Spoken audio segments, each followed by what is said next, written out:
husband. I miss my family. I miss having a husband. And I miss my husband. I don't want just any husband. I want my husband. Mine. Miss mine. I miss mine. Mine. I don't know why. I'm really stuck. No, you guys are sick of this. You guys are so sick of this. I don't blame you. I don't know how to replace my husband. I don't know how. I'm lonely. I'm sad. I miss my family. Just fell in the parking lot of Walmart.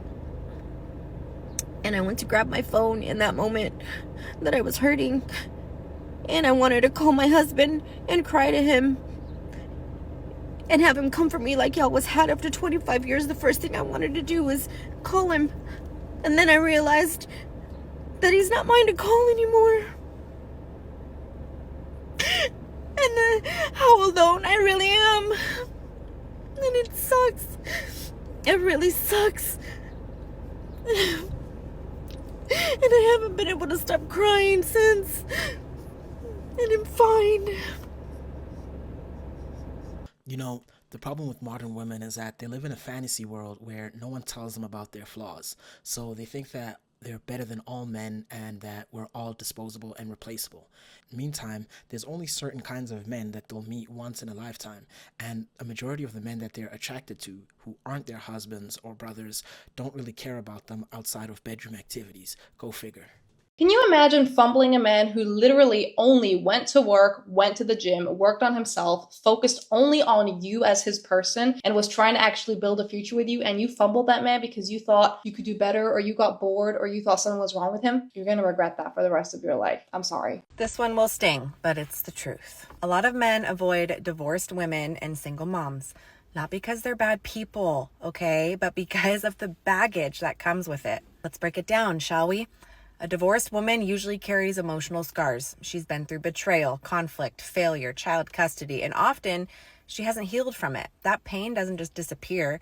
It bleeds into the next relationship. Men can feel that bitterness, that distrust, and most don't want to pay for what the last man did. Now let's talk about the single moms. It's not just about dating her. It's about inheriting her past. The ex is always in the picture. The baby daddy will be forever tied to her and her child. And no matter how great the guy is, he's never the first priority. Her kids will be. And they should be. The child should come first. But most men aren't signing up to be second place in their own relationship. It doesn't mean divorced women or single moms can't find love. That's not what I'm saying. But it does mean the pool is smaller. Because men weigh these realities before committing to somebody. So stop shaming men for wanting less baggage. It's not hate, it's honesty. If you want a high value man, you've got to bring more than wounds and history to the relationship. You have to bring healing, peace, and partnership, because that's what men stay for. Modern women really lack self-awareness, and they think because they offer us bedroom activities, they don't have the incentive to develop other desirable traits. And they only come to grips with this reality when they struggle to find a replacement husband, man, or a man to commit to them at all. Meantime, they're in the clubs, bars, and on the dating apps getting ran through. Go figure. I left my husband 5 months ago and I regret it. No, you're not supposed to say that. I know I'm supposed to be in my living my best life, hoe era, whatever, but like, no. These last 5 months have broken my spirit. They have been the hardest of my life. These last 5 months have required so much work, so much discipline to get back to myself. But it's supposed to suck. I talked to my friend last night about this on the phone and he really put it in perspective for me. Said the year you get a divorce was going to suck regardless. I question my decisions constantly. No matter what choice I made, I would have been miserable regardless. Life is not supposed to be happy and perfect all the time. Most growth comes from the times when we are having to do the work, having to sit in our misery, having to sit in the quiet. And that is exactly what I'm doing. 31 and I feel like I'm 18 again, trying to navigate the world. You know, there's a wise saying that nothing worth having or keeping is easy to get. And the problem with modern women and how they think about marriage is that they're here to be served and to get everything they want handed to them. Meantime, marriage is not about a single person, but building a family legacy and accumulating wealth. But because being self-centered is the main theme of today's society, divorce is like a new life event. Go figure. I was waiting on my ex-husband to be a bad person. I was truly waiting on him to do something so bad that it would justify me ending the marriage. Again, I was waiting on my husband to be a bad person. I stayed with the same person for 21 years, created a family. I was in the relationship 21 years, married 17. And I was married to a good man. I was married to a good guy. This is what we call classic projection and gaslighting. She was probably disrespecting the man, and highly likely she was also cheating. You know, here's the thing. Bad people are generally the insecure party in relationships because their conscience doesn't allow them to go to sleep at night in peace. So they go around spreading their misery like toxic poison. Go figure. So I'm way early for an appointment. I figured I'd make a TikTok that really nobody cares about, but it's more for me. So as someone who's been in a relationship for about the past 25 years, married for almost the past 24, and newly is separated or been separated for a year, filed for divorce, and has been dating or dating a person for a decent amount of time, and then to have said person that seemed like a great guy that you really connected with, that like you just enjoyed each other's company and it was easy, to kind of just out of nowhere decide that he wanted to end it, that right now he didn't want a relationship. And he has some stuff going on personally that, and I get he can't dedicate the time that he needs, and I was causing extra stress when I said I wouldn't. But it's like being in high school and breaking up with that boyfriend that you really liked. It's rough. And I've heard people say like the first breakup after like marriage is the hardest one, or can be the hardest one. And maybe it's more so because I shouldn't have been in a relationship so close to ending my marriage. So it's more like a trauma bond, and we were kind of codependent on each other, but it doesn't make the pain feel any less. It's still pretty fresh because it just happened on Monday and I wasn't expecting it. And I went from having someone I talk to most of the day, all day, if I'm not spending time with them for the last months, many months, and then before that we were friends, to no contact at all. And it's hard, and it makes me not ever want to date again, honestly, because if I'm this heartbroken after one, I don't think I can handle another one.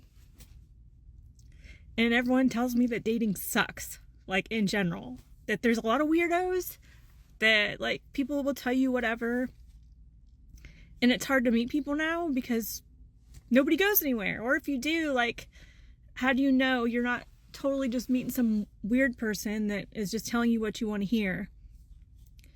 I don't know. I guess it's time to just focus on myself for a little bit. What else can you do? I'm starting to notice a trend that modern women are really emotionally stunted and immature. They really think that life is supposed to be like a love story.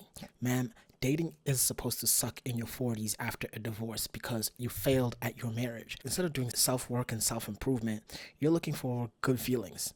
People who are in their 20s and dating are struggling to find good partners because society has turned into a clown world. So what makes you think you can just find a new partner and jump in front of the line while other people are struggling to find good relationships? Go figure.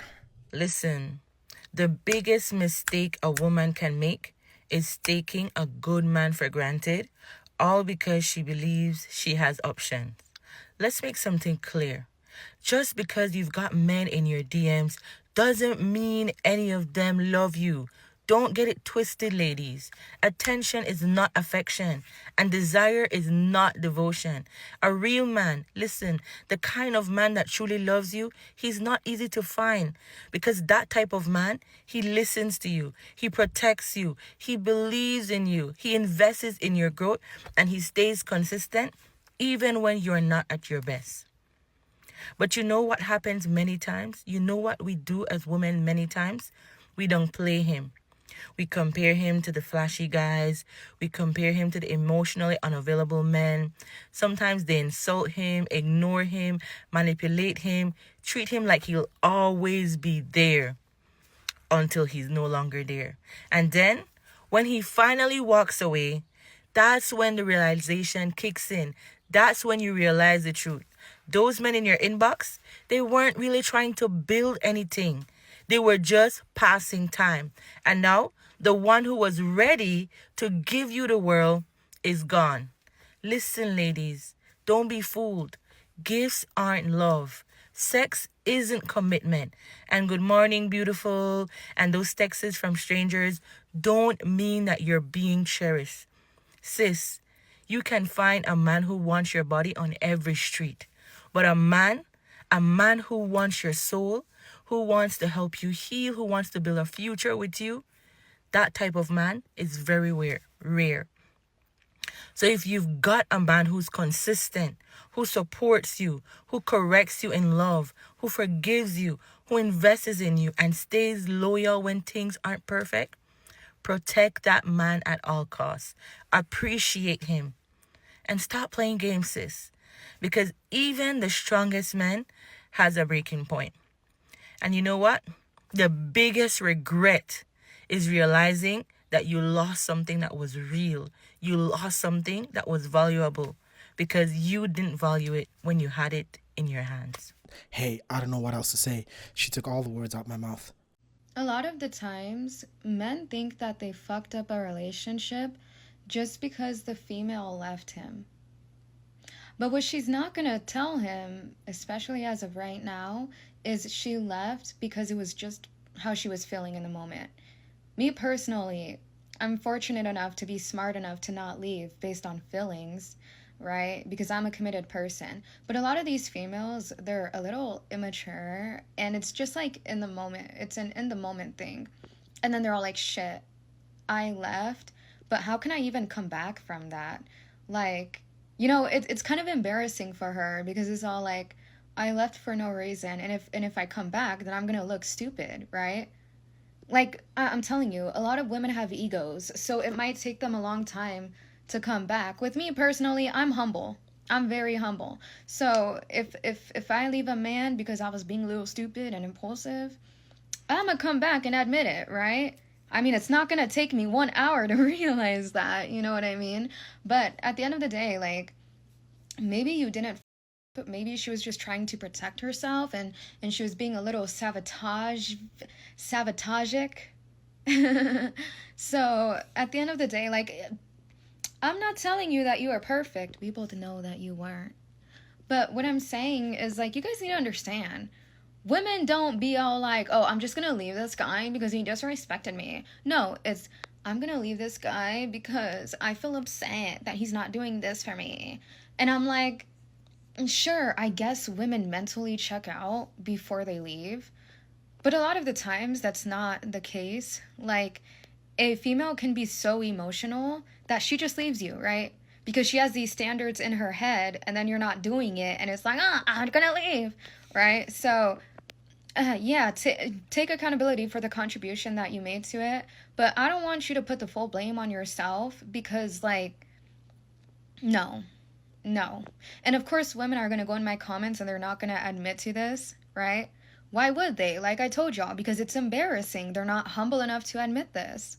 So, yeah, I'm the one that's gonna fucking tell y'all the fucking truth. But these women are all like, not me though. They're not self-aware enough to realize that they're a problem in some sort of capacity. Sure, it may be true that some women ain't like that, but you get to decipher this, not a random chick in my comments trying to disagree with the shit that I say. I don't believe them unless I believe them. Okay? Because what they're not doing is, yeah, they're saying, I'm not like that, but they're not giving context. Like, oh, your ex, like, slapped you into tomorrow and you didn't come back to him. Oh, yeah, well, right. Anybody out there who got divorced and, like, regrets it, especially women 35, 40, 45, please tap in and let me know, because at this point I am like probably not 99, maybe 89% sure that I'm probably going to be divorced within the next year. So I can't stay with this. I can't be with you. I can't. And I feel like I've tried so hard. So I've been married for 3 years. People always ask me. And it's really gotten to the point where it's like the past like probably 2 months have just been the worst. To where it's like, oh, maybe we just call it. Maybe we just call a spade a spade. But then I'm like, I remember when my parents got divorced, and I do not want to put, like my son through that. But also doing it for the kids is not enough. Love is not enough. Getting married, I kind of regret getting married for love, because I damn sure didn't get married for money. But I'm also just like, as a Christian, shouldn't get divorced. No, like whatever it is, we can work it out. It's you and me against the world. But it's like, damn, do I want to be miserable? How long do I want to be miserable for? And the thing that I also hate is like I feel like people don't share this part of marriage. Like when people are in the thick of it, because I was watching this interview with like DeVal and Kadeen, and I think he said the first 3 to 5 years of their marriage was like hell, but they stuck it out, and now they've been married for what, like 10, 15 years, and they, seem to be happy. I don't know, but it's like the least married and most divorced group of women in America. And to think about it, she's only been married for 4 years. This is a clear reason why men are deciding to go our own way. I mean, getting married in today's society is basically playing kamikaze pilot with your finances and mental health. Don't do it. Go figure. I ended up losing the man that I was supposed to marry because I was too hot. I was thinking I was and had options. And I did. But they wasn't good options. I ended up losing a man that I would call 3 o'clock in the morning because I wanted to cuddle. And this man was coming town to see me. You know what I mean? 3 o'clock in the morning. What man doing that? I had a man that knew me and my son was in the house hot as fuck. He went out of his way and spent $300 on getting me and my baby an air conditioner to put in our house. And me and that man ended up hitting a rough patch in our relationship. And, at the time, dealing with it and being in the midst of it, it might have seemed like it was better. It might have seemed like, yeah, this is a lot better. But, after it's all said and done, that wasn't better. You know why? Because that man that I was supposed to marry wouldn't have had me dealing with my pregnancy alone. He wouldn't have left me out to go to every single appointment by myself. He wouldn't have had me in a delivery room by myself giving birth to not one, but 2 babies at one time. That man wouldn't have missed his kid's first birthday. That man wouldn't have not seen his kids in over a year in person. That man wouldn't have fed me bull and lies and excuses on why he couldn't be there or why he can't show up. He would have made a way. And it's like, I just say all of this to say, like, you really don't know what you got until it's gone. And you really don't know the value of things until it's gone. And I'm not even trying to bash my baby father or anything like that or speak down on him.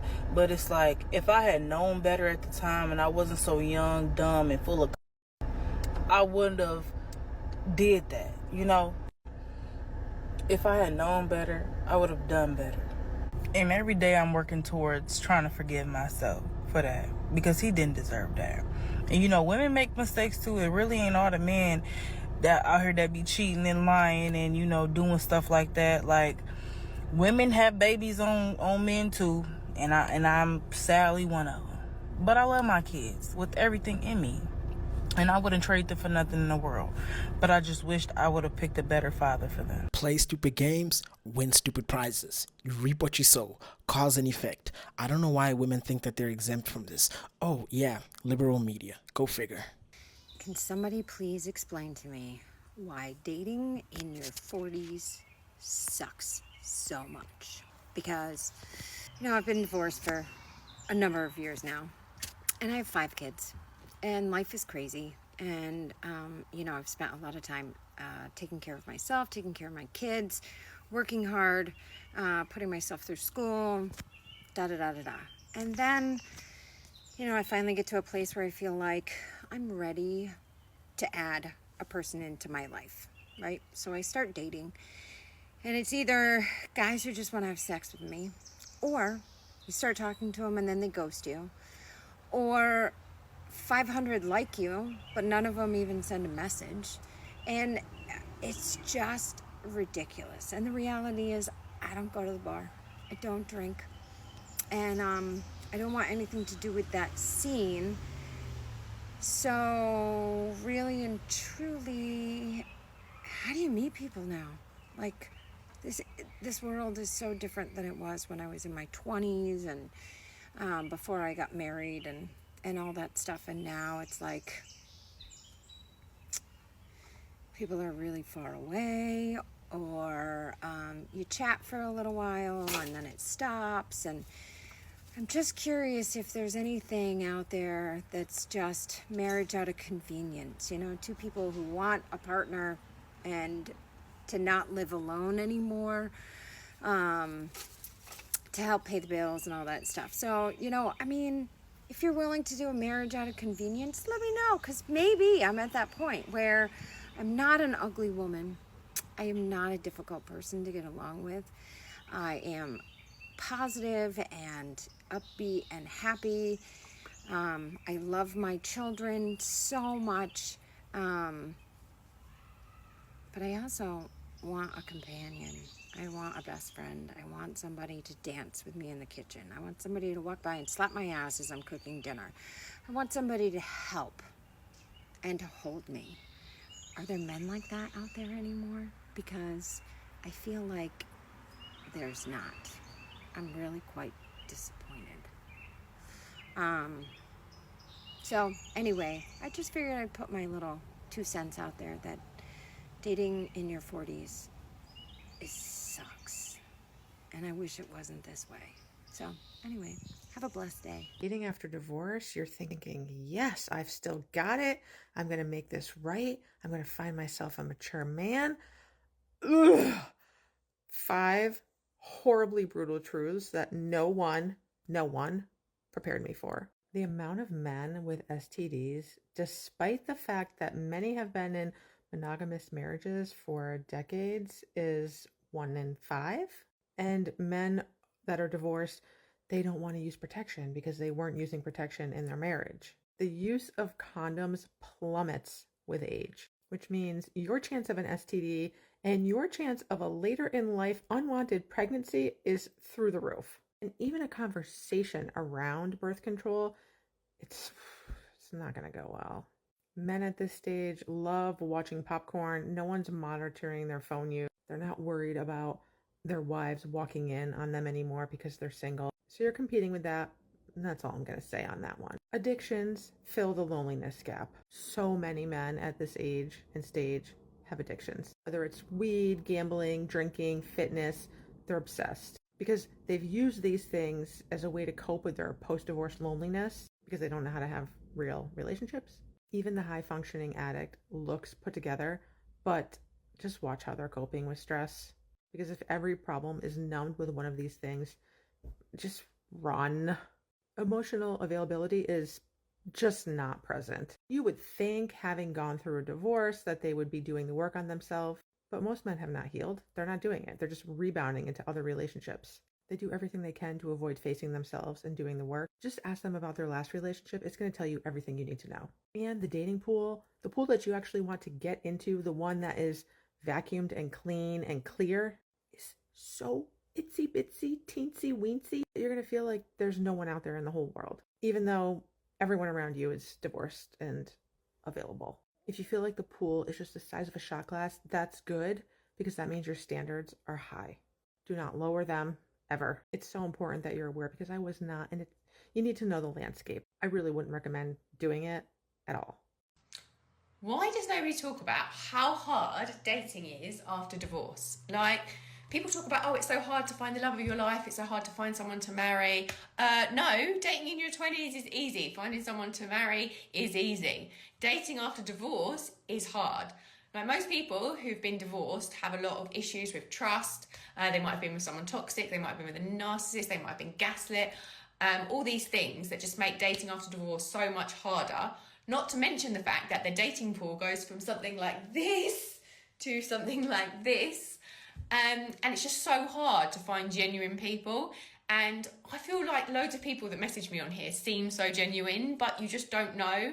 And when you've been divorced and you have trust issues, it's so hard to know who to trust, like especially online, because how can you tell if someone's genuine? If you meet someone in real life, it's a lot easier. But when you're meeting someone online, when you're chatting, people could just say what they think that they want you to hear. Please tell me that I'm not alone in thinking that dating after divorce is probably one of the hardest things. Oh, and don't even get me started on this, the stigma around being divorced, around people not wanting to date divorcees. Like, would you date a divorcee? I mean, I'm going to probably get messages saying you would date me, and that will be lovely. But yeah, please let me know. No sundress today. I thought I would do like a little maxi skirt with a little crop top. So, but yeah, I need to get some tannage going on here. But anyway, have a great day.